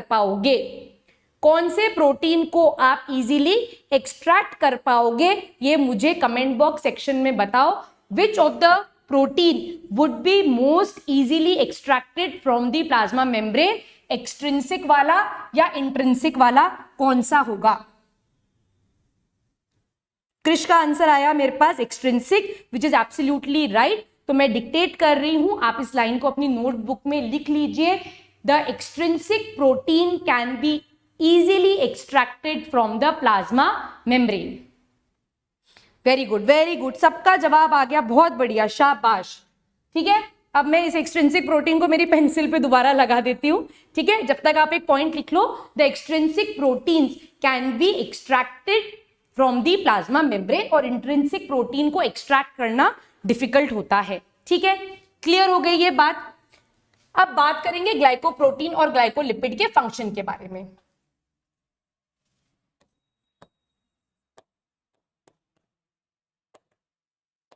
ग्लाइकोप्रोटीन्स जो हैं, these glycoproteins are basically responsible for the antigenic nature, या फिर आप ऐसे बोल सकते हो सेल रिकॉग्निशन। सेल रिकॉग्निशन का मतलब क्या हुआ? ऐसे सेल्स जिनको आपकी प्लाज्मा मेम्ब्रेन आइडेंटिफाई करती है, ठीक है, या ऐसे चीजें जिसको आपकी प्लाज्मा मेम्ब्रेन आइडेंटिफाई करती है, जो आपके बॉडी का पार्ट है, आपके बॉडी के सेल्स के जैसे हैं, उनको तो वो आइडेंटिफाई कर कर आगे भेजेगी, अदरवाइज वो उनको आइडेंटिफाई नहीं करेगी और रिजेक्ट कर देगी। दैट मीन्स अगर किसी पर्सन का ब्लड ग्रुप ए है और आपने उसे बी ब्लड चढ़ा दिया तो ये एक्सेप्ट नहीं होगा। क्यों नहीं एक्सेप्ट होगा? क्योंकि हमारी सेल के ऊपर कौन प्रेजेंट है? ग्लाइकोप्रोटीन प्रेजेंट है, और ये ग्लाइकोप्रोटीन सेल रिकॉग्निशन में या फिर हमारी सेल को एक स्पेसिफिसिटी देने के काम आते हैं। ये सेल को एक एंटीजेनिक नेचर इंपार्ट करते हैं, और उस एंटीजेनिक नेचर से हम ये आइडेंटिफाई कर पाते हैं कि कौन सा सेल हमारी बॉडी का है और कौन सा सेल हमारी बॉडी का नहीं है। तो उस केस में ये ग्लाइकोप्रोटीन एक बहुत इंपॉर्टेंट रोल प्ले करते हैं। क्या ये पॉइंट समझ में आ गया? क्या लिखा है? Glycoprotein, glycoprotein is a type of carbohydrate. देखो ग्लाइकोप्रोटीन, प्रोटीन के ऊपर जो कार्बोहाइड्रेट प्रेजेंट है, that combinely is called as glycoprotein. ठीक, फिर आता है हमारे पास ग्लाइकोलिपिड। ये जो ग्लाइकोलिपिड है, बेसिकली ये सेल्यूलर सिग्नलिंग का काम करता है। This is basically responsible for cellular signalling. Cellular signalling को बेसिकली अपन जब हॉर्मोन्स वाला चैप्टर पढ़ेंगे ना बच्चों, हॉर्मोन्स जब पढ़ेंगे वहां पर ये चीज आपको बहुत क्लियरली समझ में आएगी। ठीक है, बस अभी के लिए आप इतना सा समझ लो कि अगर प्लाज्मा मेम्ब्रेन के पास कोई सब्सटेंस आ रहा है ना, और उस सब्सटेंस को सेल को कोई मैसेज देना है, उस सब्सटेंस को सेल से कोई काम करवाना है, तो उसके मैसेज को या उसके सिग्नल को अंदर ले जाने में उसको मदद करता है कौन? मदद करता है ग्लाइकोलिपिड। ठीक है, इतनी सी बात आप यहां पर समझ लो। मैं फिर से बोल रही हूं, जैसे जैसे हम बायोलॉजी में आगे बढ़ते चले जाएंगे, जैसे जैसे हम प्रोसेसेस के बारे में पढ़ेंगे, आपको अपने आप क्लैरिटी आने लग जाएगी कि कौन सी चीज किस तरह से काम करती है। अभी इस चैप्टर में सिर्फ टर्मिनोलॉजी समझो और एक बेस बनाओ। इस बेस के ऊपर अपन बाकी सारी चीजों को बहुत आराम से बिल्ड करते चले जाएंगे। ठीक है, ओके। ग्लाइको वर्ड बच्चों कहीं पर भी आ जाए ना, ग्लाइको, अमाइलो, ऐसे वर्ड्स कहीं पर भी आ जाए तो इनका मतलब होता है कार्बोहाइड्रेट। ठीक है, इनका मतलब क्या हो जाएगा? कार्बोहाइड्रेट हो जाएगा। देखो बच्चों, दो चीजें होती हैं। ठीक है, एक होता है एंटीजन और एक होता है एंटीबॉडी। ध्यान से सुनो, सेपरेट कैसे होते हैं एक्सट्रिंसिक? कुछ केमिकल्स यूज करते हैं, कुछ ड्रग्स यूज करते हैं, उससे आप उसको सेपरेट कर सकते हो। ठीक है, ऐसे हथौड़ा मार के भी कर सकते हो, है ना, हथौड़ा मत मारना, ऐसे नहीं होगा, बट यस कुछ केमिकल्स की मदद से डेफिनेटली आप प्रोटीन्स को एक्सट्रैक्ट कर सकते हो। ठीक, विदाउट डैमेजिंग द मेम्ब्रेन। ठीक, विदाउट डैमेजिंग द मेम्ब्रेन आप इसको आराम से निकाल सकते हो। बट अगर मुझे इस इंट्रिंसिक प्रोटीन को निकालना होगा, तो इस इंट्रिंसिक प्रोटीन को निकालने के लिए मुझे इस सेल मेम्ब्रेन को तोड़ना पड़ेगा, इसको ब्रेक करना पड़ेगा, तब ये निकलेगा। ठीक है, तो ईज ऑफ एक्सट्रैक्शन अगर मैं देखूं कि इजीली मैं कौन से प्रोटीन को एक्सट्रैक्ट कर सकती हूं without damaging the membrane, so that would be are extrinsic protein. अब एंटीजन और एंटीबॉडी समझो। ठीक, आपकी बॉडी के अंदर बैक्टीरिया एंटर करा, ठीक है, आपकी बॉडी के अंदर वायरस एंटर करा, आपकी बॉडी के अंदर फंजाई एंटर करा, अगर आपकी बॉडी में कोई भी फॉरेन सेल एंटर करता है तो आपके WBCs, आपकी बॉडी की जो इम्यूनिटी है या आपकी बॉडी का जो डिफेंस मैकेनिज्म है वो उस फॉरेन सेल को आइडेंटिफाई कर लेता है। तो वो फॉरेन सेल जो आपकी बॉडी के अंदर घुसा है उसको हम बोलते हैं एंटीजन, उसको हम क्या बोलते हैं, एंटीजन बोलते हैं। और उस एंटीजन को मारने के लिए आपकी बॉडी के अंदर क्या बनती हैं, एंटीबॉडीज बनती हैं।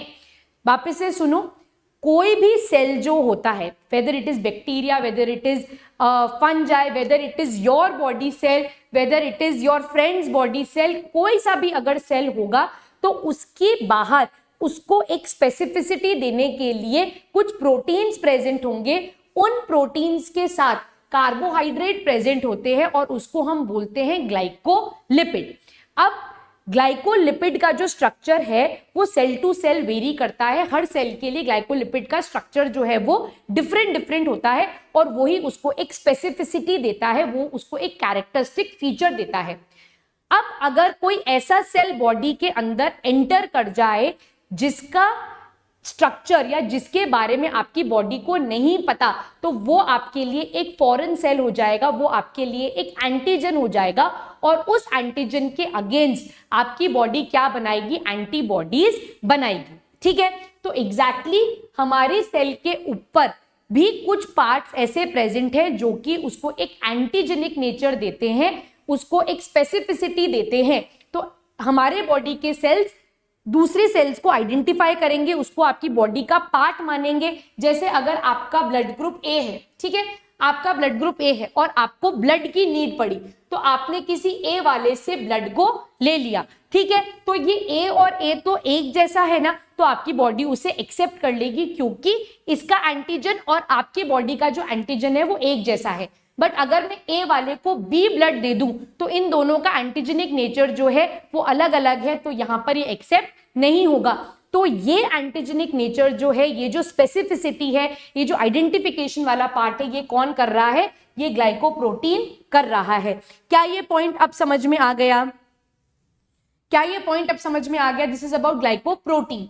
कमिंग टू ग्लाइकोलिपिड, ग्लाइकोलिपिड वाला पार्ट आपको मेजर टाइम समझ में आएगा जब हम हार्मोन्स के बारे में बात करेंगे। बस अभी आप इतना समझ लो कि सेल जो है वो किन्हीं केमिकल सब्सटेंस की प्रेजेंस में काम करता है। वो हार्मोन्स हो सकते हैं, वो केमिकल मैसेंजर्स हो सकते हैं, वो बहुत सारी चीजें हो सकती हैं। तो ये सब्सटेंस अपना मैसेज इस ग्लाइकोलिपिड को पास करता है और ये ग्लाइकोलिपिड मैसेज अंदर सेल को पास कर देता है। And this type of signaling is called as cellular signaling. That means glycolipid जो है वो सेल को सिग्नल पास करने में मदद करते हैं कि आपको अब ये काम करना है, ये काम नहीं करना है। क्या ये पॉइंट क्लियर है? चमक गया? चलो बहुत बढ़िया। अगर ये पॉइंट समझ में आ गया तो बहुत बढ़िया। ठीक है, आगे चले।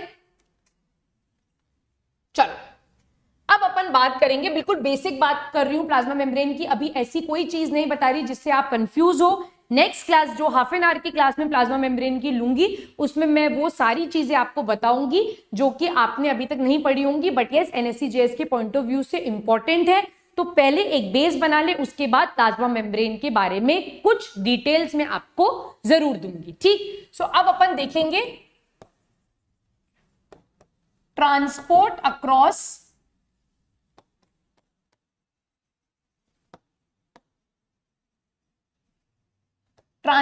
Across plasma membrane. अब यहां पर सेल्यूलर के बाद क्या है? सेल्यूलर सिग्नलिंग है। प्लाज्मा मेम्ब्रेन जो है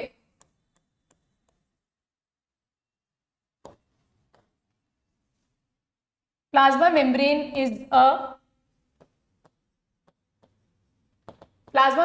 is a selectively permeable membrane.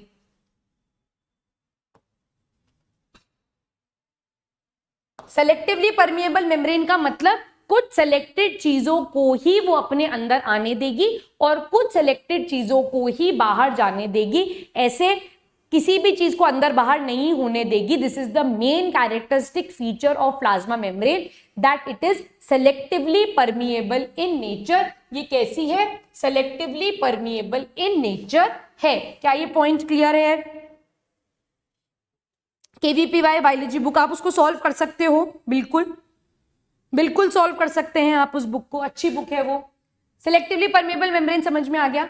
अब movement across plasma membrane is by two modes. One is passive transportation and the other is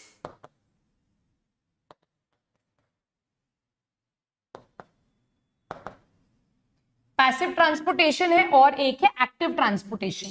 passive transportation का मतलब क्या होता है? पैसिव ट्रांसपोर्टेशन का मतलब है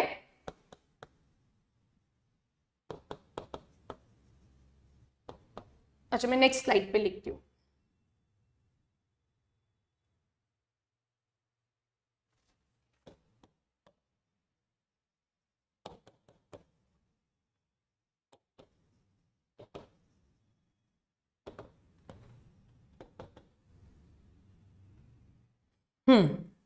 सेमी और सेलेक्टिव में क्या डिफरेंस है ना? जनरली हम इनको इंटरचेंज कर देते हैं, बट सेमी परमिएबल का मतलब होता है कि ये मेनली सॉल्वेंट पार्टिकल्स को आने जाने देगी, कम सोल्यूट को आने जाने देगी. बट सेलेक्टिव परमिएबल में क्या होता है? कुछ सेलेक्टेड सोल्यूट पार्टिकल्स का ज्यादा मूवमेंट होता है through selectively permeable membrane. Definitely कुछ सॉल्वेंट पार्टिकल्स का भी मूवमेंट होगा, बट सेमी परमिएबल वर्ड जो है वो जनरली हम यूज करते हैं for the movement of solvent. ठीक है. पैसिव ट्रांसपोर्टेशन क्या होता है? Passive transportation it takes place without the expense of energy.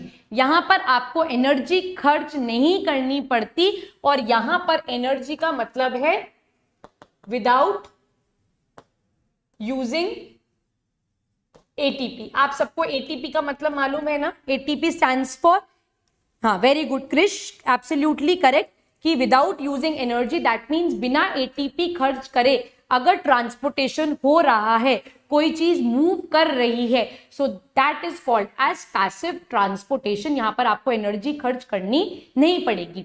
Energy नहीं खर्च करनी पड़ती क्योंकि, very important, because the movement is towards या as per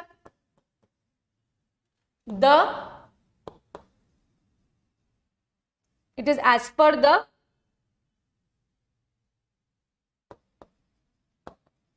this is as per the concentration gradient. as per the concentration gradient का मतलब चीजों का मूवमेंट हो रहा है from higher concentration to the area of, चीजें मूव हो रही हैं from the area of higher concentration to the area of lower concentration. ठीक है. अगर हाई कंसंट्रेशन से कोई चीज लो कंसंट्रेशन की तरफ जाएगी तो वहां पर आपको एनर्जी खर्च करनी नहीं पड़ेगी. जैसे कि अगरबत्ती की स्मेल पूरे रूम में फैल जाती है, अगर आपने अच्छा परफ्यूम लगाया है तो उसकी स्मेल भी अपने आप फैल जाएगी. अगर कोई गंदी स्मेल आ रही है कहीं से, कोई एनिमल मर गया है या कोई सीवरेज लाइन लीक हो रही है, तो उसकी स्मेल भी अपने आप सारी तरफ फैल जाएगी. उसके लिए आपको एनर्जी लगाने की जरूरत नहीं पड़ेगी. तो प्लाज्मा मेम्ब्रेन के अक्रॉस भी अगर किसी चीज का मूवमेंट हो रहा है without the expense of energy, so that type of movement is called as passive transportation. और इस passive transportation में mainly जो अपन पढ़ेंगे that would be osmosis and diffusion. अपन पढ़ेंगे mainly osmosis and diffusion. So osmosis is basically the diffusion of solvent. osmosis के अंदर क्या होता है? सॉल्वेंट का अगर मूवमेंट हो रहा है, so that is called as osmosis. ठीक है. तो अपन स्टार्ट करेंगे ऑस्मोसिस से. What is basically osmosis? Osmosis is the movement of solvent from the area of its higher concentration from the area of its higher concentration to the area of its lower concentration. So this is the most basic definition of osmosis. ठीक है, पर मैं आपको वो part pin point करूंगी जहां पर students basically confuse होते हैं. ठीक है, अब ऑस्मोसिस में हम सॉल्वेंट के मूवमेंट के बारे में बात कर रहे हैं, तो अपन ले लेते हैं सॉल्वेंट में वाटर. ठीक है, सबसे कॉमन सॉल्वेंट जो है, यूनिवर्सल सॉल्वेंट जो है वो है वाटर. तो वाटर कहां से कहां मूव करेगा? Water will always move from the area of higher concentration of water, मतलब जहां पर पानी ज्यादा होगा से पानी मूव करेगा to lower concentration of water. ठीक है, दैट मीन्स पानी जहां ज्यादा होगा वहां मूव करेगा जहां पर पानी कम होगा. ये बिल्कुल बेसिक डेफिनेशन है. बट यहां पर कंफ्यूजन कहां आता है? जब हम बात करते हैं movement of solvent in terms of solution. जब हम सॉल्यूशन के रेफरेंस में बात करने लगते हैं तब स्टूडेंट्स को कंफ्यूजन होने लगता है, और यहां पर मैक्सिमम टाइम 99%, 99% स्टूडेंट्स गलती करके आते हैं. बट मेरे बच्चे ये गलती नहीं करेंगे. क्यों? क्योंकि मैं आपको इस कंसेप्ट को बहुत डिटेल में समझाऊंगी कि यहां पर एक्चुअली हो क्या रहा है. ठीक है, अब देखो, अगर हम सॉल्यूशन के रेफरेंस में बात करें, ठीक है, और सॉल्यूशन के रेफरेंस में अगर मैं ऑस्मोसिस की डेफिनेशन बनाऊं, रिपीट कर रही हूं मैं, ध्यान से सुनो, अगर मैं सॉल्यूशन के रेफरेंस से ऑस्मोसिस की डेफिनेशन बनाऊं तो क्या होगा? Solution is equal to solute plus solvent. Solution क्या होता है? Solute plus solvent.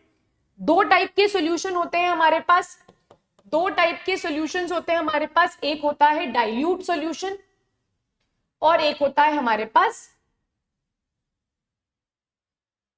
Concentrated solution. ठीक है, दो टाइप के सॉल्यूशन है. एक है हमारे पास डाइल्यूट सॉल्यूशन और एक है हमारे पास कॉन्सेंट्रेटेड सॉल्यूशन. डाइल्यूट सॉल्यूशन क्या होता है? डाइल्यूट सॉल्यूशन वो होता है जिसके पास सोल्यूट कम है और सॉल्वेंट ज्यादा है, इसीलिए वो डाइल्यूट है. कंसंट्रेटेड सॉल्यूशन में सोल्यूट ज्यादा है और सॉल्वेंट कम है, इसीलिए वो कंसंट्रेटेड है. तो बच्चों, अगर मैं आपसे बोलूं कि ऑस्मोसिस की डेफिनेशन मुझे बताओ और आपको टर्म्स जो यूज करनी है वो है डाइल्यूट और कॉन्सेंट्रेटेड, तो आप क्या यूज करोगे? That in osmosis there is movement of solvent from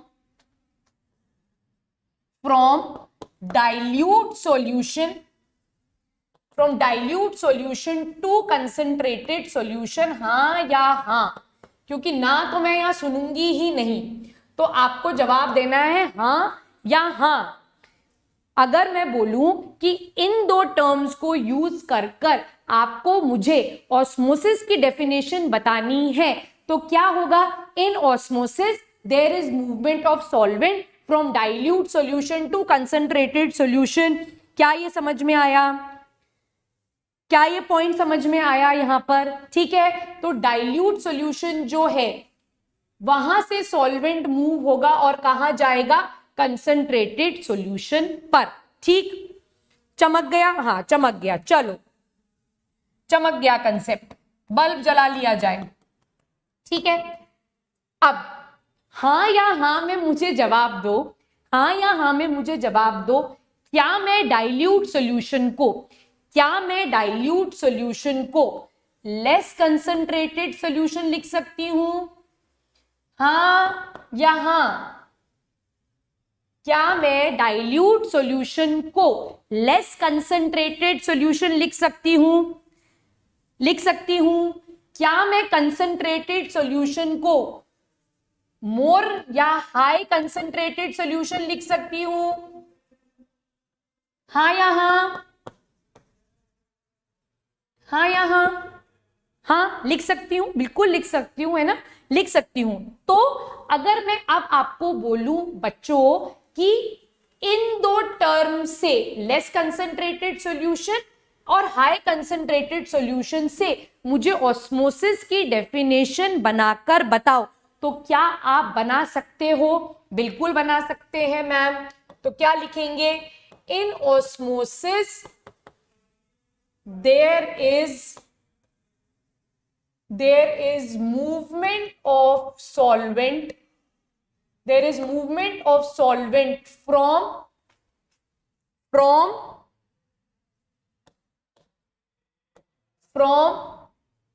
less concentrated solution, from less concentrated solution to more या हाई कंसंट्रेटेड सॉल्यूशन। तो यहां पर बच्चों ध्यान देने वाली बात है, ये दो टर्म्स लेस कंसंट्रेटेड सॉल्यूशन और हाई कंसंट्रेटेड सॉल्यूशन, तो ऑस्मोसिस की डेफिनेशन अगर एग्जाम में पूछी जाए, ठीक है, अगर आपसे ऑस्मोसिस की डेफिनेशन एग्जाम में पूछी जाए तो मोर टू हाई, ठीक है, हाई टू लेस वाले पार्ट पर स्टक मत होना। आपको ये रीड करना है कि ऑस्मोसिस आपसे किन टर्म्स में पूछा जा रहा है। अगर सॉल्यूशन के टर्म्स में पूछा जा रहा है तो सॉल्यूशन के टर्म्स में हमेशा डाइल्यूट सॉल्यूशन से कंसंट्रेटेड सॉल्यूशन की तरफ होगा वाटर का मूवमेंट, या फिर from a less concentrated solution to high concentrated solution की तरफ मूवमेंट होगा वाटर का। तो जनरली बच्चे 99% स्टूडेंट हाई लो देखते हैं और टिक कर देते हैं और गलत जवाब लगा देते हैं। तो जब भी आपसे ऑस्मोसिस पूछा जा रहा है तो किस रिस्पेक्ट में पूछा जा रहा है, ये सबसे ज्यादा इंपॉर्टेंट है। अगर वाटर के रिस्पेक्ट में पूछा जाएगा कि ऑस्मोसिस में क्या हो रहा है, there is movement of water from higher concentration of water to lower concentration of water, this is absolutely right. There is movement of water from a dilute solution to concentrated solution, this is absolutely right. There is movement of water from a less concentrated solution to high concentrated solution, this is also absolutely right. तो आपको ये definition बहुत ध्यान से देखनी पड़ेगी और answer करना पड़ेगा। क्या ये पॉइंट यहां पर समझ में आ गया? क्लियर है? क्लियर है? ठीक है, तो क्विकली मैं आपको 3 सॉल्यूशंस बता देती हूं क्योंकि आपकी नेक्स्ट क्लास भी स्टार्ट होने वाली है। जल्दी से कर लेते हैं इस पार्ट को, इजी है, आपको समझ में आ जाएगा। तो हमने 3 बीकर्स ले लिए यहां पर, तीनों बीकर्स के अंदर हमने कुछ सॉल्यूशंस डाल दिए हैं, ठीक है, तीनों बीकर के अंदर हमने कुछ सॉल्यूशंस डाल दिए हैं, ठीक, और तीनों ही बीकर के अंदर सेल इंट्रोड्यूस कर दिया, ठीक है। 3 बीकर लिए, तीनों के अंदर सॉल्यूशन डाल दिया, तीनों के अंदर ही सेल डाल दिया और इस सेटअप को हमने छोड़ दिया 24-48 घंटे के लिए। ए, बी और सी हमने इन्हें नाम दे दिया, ठीक है। ये वाला पार्ट में थोड़ा सा क्विकली करा रही हूं क्योंकि ये टॉपिक मुझे खत्म करना है, ठीक। अब जब ऑब्जर्व किया इसको थोड़े टाइम बाद तो देखा कि ए बीकर के अंदर जो सेल है, ए बीकर के अंदर जो सेल है वो फूलकर मोटा हो गया। ए बीकर के अंदर जो सेल है वो फूलकर मोटा हो गया। बी बीकर के अंदर जो सेल है वो श्रिंक हो गया, सिकुड़ गया, और सी वाला जो है वो वैसा का वैसा ही रहा, उसमें कोई चेंज नहीं आया, ठीक। अब समझेंगे यहां पर हो क्या रहा है।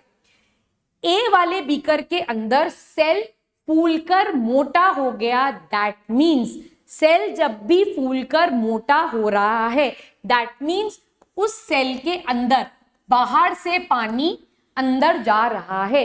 ध्यान से सुनो, अगर किसी सेल को मैंने सॉल्यूशन के अंदर डाला, ठीक है, मैंने उसको डाल दिया और वो फूलकर मोटा हो गया, ठीक, तो दैट मीन्स सराउंडिंग मीडियम से पानी जो है वो सेल के अंदर जा रहा है।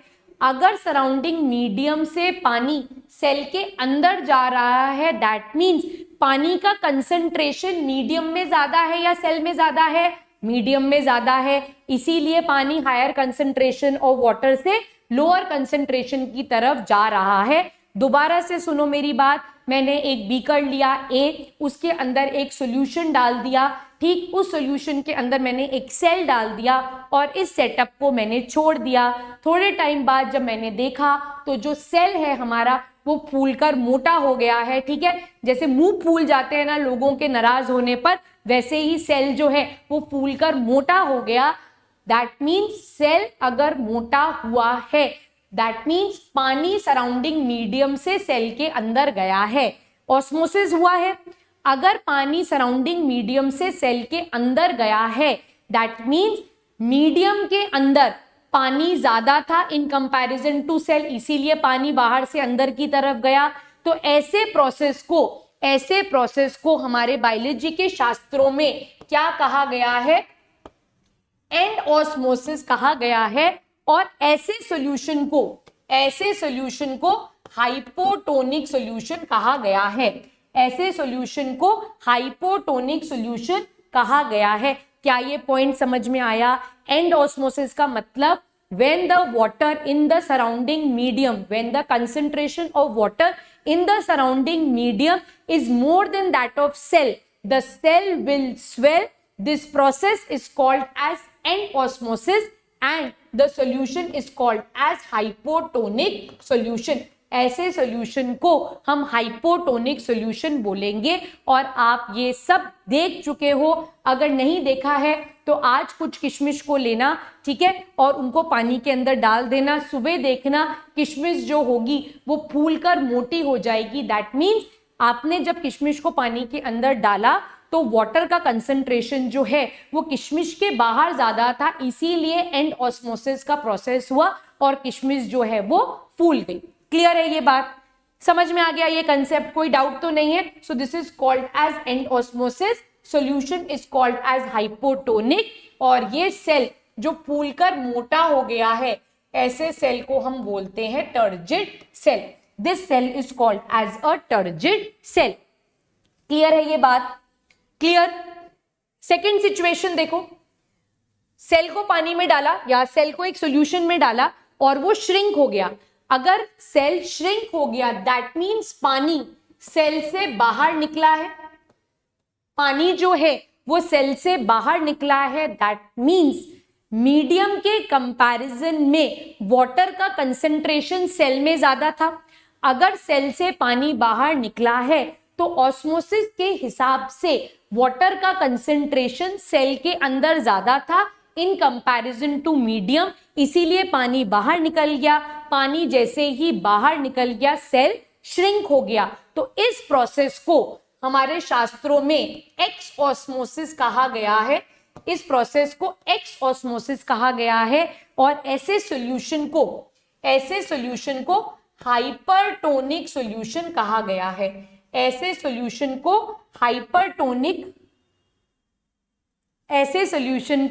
हाइपरटोनिक सॉल्यूशन कहा गया है। और ऐसे सेल को प्लाज्मोलाइज्ड सेल कहा गया है। ऐसे सेल को प्लाज्मोलाइज्ड सेल कहा गया है, जो श्रिंक हो गया है, सिकुड़ गया है। ये सेल जो सेम रहा,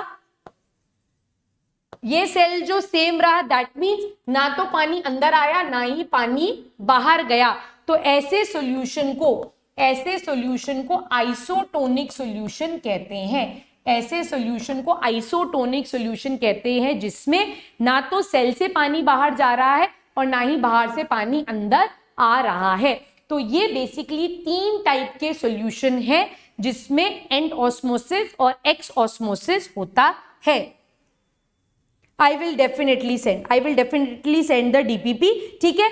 ये पार्ट आप एक बार दोबारा से देख लेना। इसमें 3 बीकर्स हैं, 3 बीकर्स में सॉल्यूशन है डिफरेंट कॉन्सेंट्रेशन के, और in different concentration of solution में हमने सेल्स को डाल दिया है। एक सेल जो है वो फूल गया, एक सेल जो है वो श्रिंक हो गया और एक सेल जो है वो अपने सेम डायमेंशंस पे रहा। तो सेल अगर फूल गया है, मोटा हो गया है, तो ऐसे मोटे सेल को हम टर्जिड सेल बोलते हैं। इस प्रोसेस को हम एंड ऑस्मोसिस बोलते हैं और इस सॉल्यूशन को हम हाइपोटोनिक सॉल्यूशन बोलते हैं। जब सेल श्रिंक हो जाता है दैट मीन्स उससे पानी बाहर निकल गया। पानी जब बाहर निकल गया तो इस प्रोसेस को हम एक्स ऑस्मोसिस बोलते हैं और ऐसे श्रिंक्ड सेल को हम प्लाज्मोलाइज्ड सेल बोलते हैं और ऐसे सॉल्यूशन को हम हाइपरटोनिक सॉल्यूशन बोलते हैं। लास्ट सिचुएशन जिसमें सेल के डायमेंशन सेम रहे, ना तो पानी बाहर निकला ना पानी अंदर आया, ऐसे सॉल्यूशन को हम आइसोटोनिक सॉल्यूशन बोलते हैं और ऐसे सेल को हम फ्लैसिड सेल बोलते हैं। ठीक है, जो अपने डायमेंशंस को चेंज नहीं कर रहा है, ऐसे सेल को हम फ्लैसिड सेल बोलते हैं। बाकी का मैं नेक्स्ट टाइम पढ़ाऊंगी।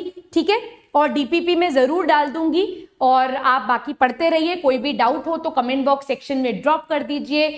सो मेरे एंड से enjoy your weekend. All the best students, let's crack it.